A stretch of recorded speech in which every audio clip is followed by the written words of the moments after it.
Genesis chapter 2, verses 8 through 14, just a portion of the verses. And the Lord planted a garden eastward in Eden, and there he put the man whom he had formed.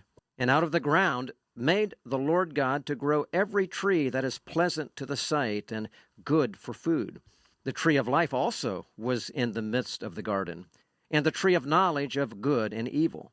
And a river went out of Eden to water the garden, and from thence it was parted and became into 4 heads. The name of the first is Pison. The name of the second river is Gihon. And the name of the third river is Hiddekel.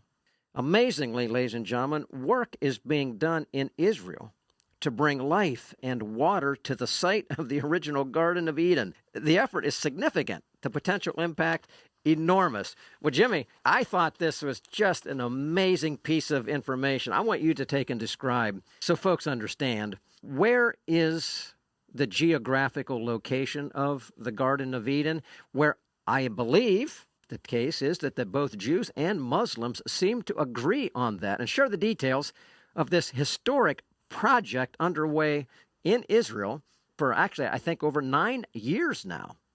You're absolutely right. It's been a 9-year project, Sam, that the Israeli government has been working on. And I think that statement you just made before you came to me, that this belief that the Garden of Eden is the city of Jerusalem, the Temple Mount, the center of the Garden of Eden, extending all the way over to the Jordan Valley.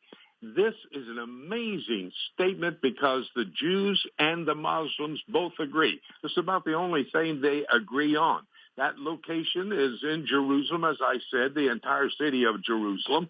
The Temple Mount, the center of the Garden of Eden, where God was, as you look at that passage there in Genesis chapter 2, and also what happened in Genesis chapter 3.